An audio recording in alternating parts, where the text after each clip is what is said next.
নমস্কার বন্ধুরা, সুপর্ণা হিজিবি রান্না চ্যানেলে আপনাদের সকলকে স্বাগত জানাই। আমি সুপর্ণা। আজকে আবারও নিয়ে চলে এসেছি আরেকটি নতুন রেসিপি। আজকে আমি করে দেখাবো চিংড়ি মাছের মাথা দিয়ে বড়া।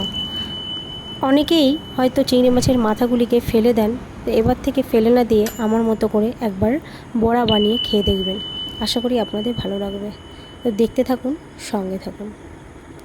প্রথমে আমি একটি মিক্সির বাটি নিয়ে নিয়েছি। এতে চিংড়ি মাছের সমস্ত মাথাগুলিকে দিয়ে দেব।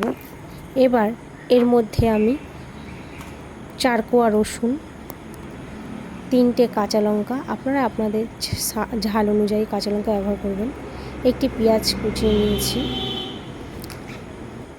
একটি টমেটো কুচো ছোটো ছোটো করে কেটে নিয়েছি, আর এর মধ্যে দিয়ে দিয়েছি পরিমাণ মতো নুন। আপনারা আপনাদের পরিমাণ অনুযায়ী নুন দেবেন। এবার আমি এই মিশ্রণগুলিকে মিক্সিতে ব্লেন্ড করে নেব। তো আমার ব্লেন্ড করা হয়ে গেছে। এবার সমস্ত মিশ্রণগুলিকে আমি একটি পাত্রে ঢেলে নিয়েছি। এবার এর মধ্যে আমি অ্যাড করব 2 চামচ চালের গুঁড়ো, 2 চামচ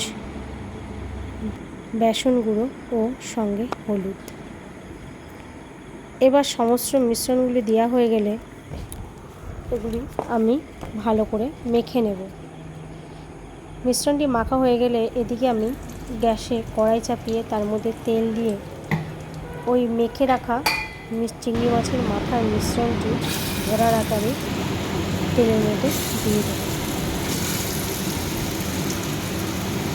বড়াগুলি আমি এক এক করে দিয়ে উল্টে পাল্টে ভেজে নেব। তো আমার এক পিঠ ভাজা হয়ে গেছে। এবার আমি উল্টিয়ে অপর পিঠটি ভাজার জন্য দেবো। তো এইভাবে দেখুন, এইভাবে লাল লাল করে সমস্ত বড়াগুলিকে আমি ভেজে নেব। বড়াগুলি ভাজা দেখুন আমার কমপ্লিট। বড়াগুলি ভাজা হয়ে গেছে। এবার আমি এগুলিকে গরম গরম পরিবেশন করব। এই বড়াটি ভাত দিয়ে খেতে কিন্তু বেশ মজা লাগে। আপনারা চাইলে গরম গরম শুধুও খেতে পারেন, কারণ এটা শুধু খেতেও ভালো লাগে। তো আমার রেসিপিটি যদি ভালো লাগে লাইক, কমেন্ট, শেয়ার ও সাবস্ক্রাইব করবেন। সকলে ভালো থাকবেন। ধন্যবাদ সকলকে।